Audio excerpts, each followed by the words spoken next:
we know some people had a problem with the idea that Jesus came in the flesh.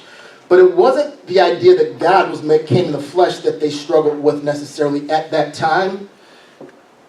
The real problem was that it was Jesus of Nazareth who died the most shameful death available in society that was supposed to be made God in the flesh. Mm-hmm.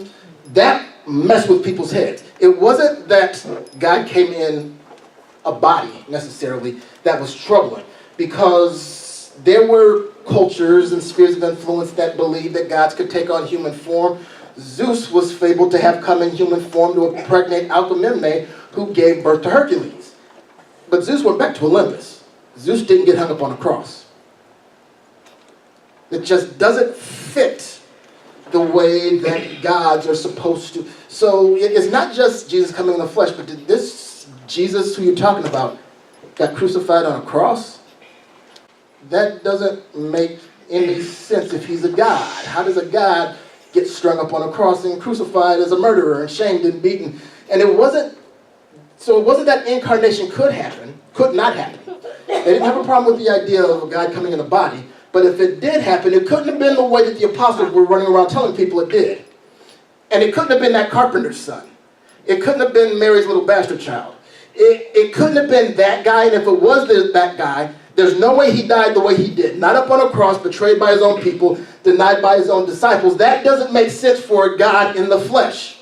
And if he did die, there's no way he could have lived the way people testify he did, because who goes around healing sick folks and raising the dead and gets into putting to death for it? And if he did get put to death, there's no way he didn't smite somebody. He had to have smitten somebody. He had to have sent a plague. That's not how gods act. And at the end of these questions and at the end of this struggle is the question, what in the world kind of God is this? Mm-hmm. There are implications and challenges about the testimony of Christ that leave people wondering about the nature of a God that would operate like that. There's something out of place about a God that would subject themselves to any of what Jesus had to deal with. That's not how gods behave. Gods smite people, demand tributes, expect sacrifices. They've got fragile egos, they're temperamental, they're narcissistic. What kind of God humbles himself to wash his disciples' feet? Mm-hmm. What kind of God shows mercy to adulterous women instead of putting them to death when the law says he's supposed to be put to death? What kind of God allows himself to be spat on, beaten, ridiculed, scourged? Where do gods act like that? Mm-hmm. Either it didn't happen or this is the most ungodly God in the history of humanity. The Apostle John reminds the believers of the glaring truth that naysayers are missing. God showed how much he loved us by sending his one and only Son into the world so we might have eternal life through him. This is real love. Not that we love God, but that he loved us and sent his Son as a sacrifice to take away our sins. The answer to the question of what kind of God is this is that it's a loving God. It's a loving God that operates this way, that endures this way, that forgives this way. For God so loved the world that he gave his only begotten Son, that whosoever should believe in him should not perish but have everlasting life. Nobody ever heard of a God like that before. Mm-hmm. What kind of God is this that does all this stuff for humanity? It's a loving God.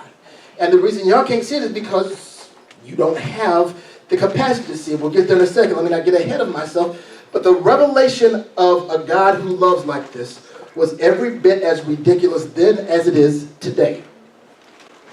People don't handle the idea of a loving God very well today. Nobody really minds if a Christian goes to church, but try telling somebody about the God that loves that way in the Bible, and they get a little bit uncomfortable. They don't know what to do with it. Most folks don't mind the idea that God blesses, but start acting like God is blessing you despite your circumstances, and folks get bent. Folks are okay with the idea that God delivers, but start walking like you've been delivered and see how quick people are to declare that you ain't no better than they are. Start punching holes in it, start trying to rationalize it away and undermine it. They don't know what to do with the God that loves the way he says he loves. They don't know what to do with the God who empowers you to stand steadfast in the midst of being persecuted. They don't know what to do with the God who sustains you in your weakness. You tell them and they don't really want to hear it because they got their own stuff that they're dealing with. And I'm not comfortable with the idea that there's a God out there that can do all this, because it begs the question, why, what about me? And I don't know if I believe that. And it gives me all kind of issues I got to work out, so I'm not comfortable with that kind of God, because that kind of God just don't make sense.